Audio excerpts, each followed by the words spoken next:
কথা না শুনলে আমার কোনো প্রয়োজন নাই।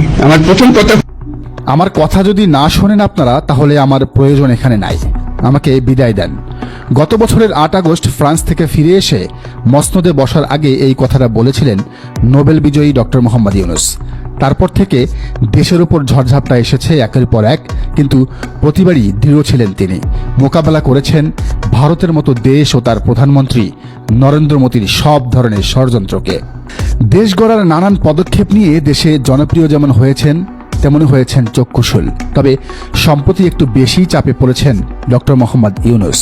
বিশেষ করে বিএনপি ও তার সমমনা দলগুলোর নেতাদের দ্রুত নির্বাচন দাবি, সেনাপ্রধান ওয়াকারুজ্জামানের সাম্প্রতিক বক্তব্য, করিডর বন্দর বিদেশিদের দেয়া নিয়ে সমালোচনা ও দেশি বিদেশি নানা ধরনের প্রেসারে যায় যায় অবস্থা তার।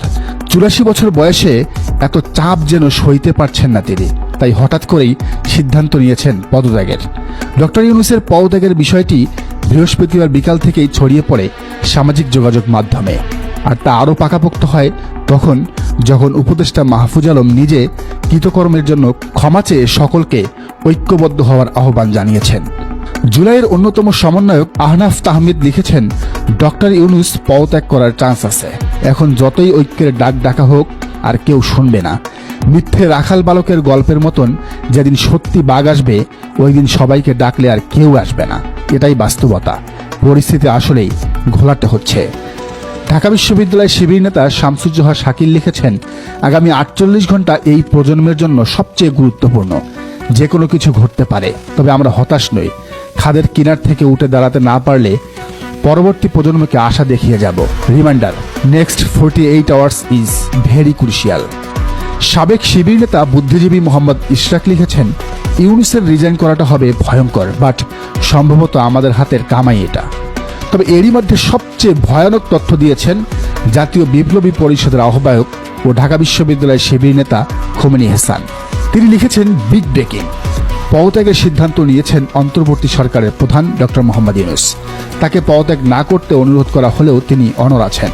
তার ঘনিষ্ঠ ছাত্ররা পদত্যাগ ঠেকাতে চেষ্টা করলেও উদ্ভূত পরিস্থিতিতে তিনি আর সরকার পরিচালনা করতে চান না। আমাদের কাছে সহায়তা চাওয়া হয়েছে, কিন্তু আমরা গত 9 মাস অপমানিত, অপদস্থ ও নিগৃহীত হয়েছি। আজ রাতে পরিস্থিতি নিয়ন্ত্রণ করা সম্ভব হলেও এই অকৃতজ্ঞ জাতির জন্য কোনো কিছু করার ইচ্ছে নেই। জুলাই বিপ্লবে আমাদের অবদানের স্বীকৃতি পাইনি, বরং অপমানিত হয়েছে। ডক্টর ইউনূস, আপনি অকৃতজ্ঞতার শাস্তি পেলে এটি ন্যাচারাল পানিশমেন্ট। যদি সরে যান তবে জেনে রাখবেন, আপনাকে সরকার প্রধান করার আইডিয়া আমার ছিল এবং আপনার নেতৃত্বে আমরা অনেক দূর যেতে পারতাম, কিন্তু আপনি অকৃতজ্ঞ। দেখুন, অপমানিত হয়েই চলে যাচ্ছেন। এটি মানব সভ্যতার রুল। খোমেনি এহসান আরেক জায়গায় লিখেছেন, আজ বিকাল থেকে হাসনাত আব্দুল্লাহ ও শারজিস আলম সরকার বাঁচাতে জামাত আমির ও শিবির সভাপতির সঙ্গে সাহায্য চেয়ে যোগাযোগ করেছে। খোমেনির তথ্য যে সত্য তার প্রমাণও পাওয়া গেছে এই মধ্যে। জামাত আমির নিজের ফেসবুক আইডিতে সকলকে ঐক্যবদ্ধ হওয়ার আহ্বান জানিয়েছেন। শুধু তিনি নন, শিবিরের সাদিক কায়েম সকলকে এক থাকার আহ্বান জানিয়ে ফেসবুকে লিখেছেন, জুলাইয়ের গাদ্দারদের আহ্বানে নয়, বরং নিজ নিজ তাগিদে দেশের স্বার্থে আমাদের ঐক্যবদ্ধ থাকা প্রয়োজন। এখানে গাদ্দার বলতে তিনি মাহফুজ আলম আর তার দল এনসিপি বাকছাসের নেতাদের বুঝিয়েছেন।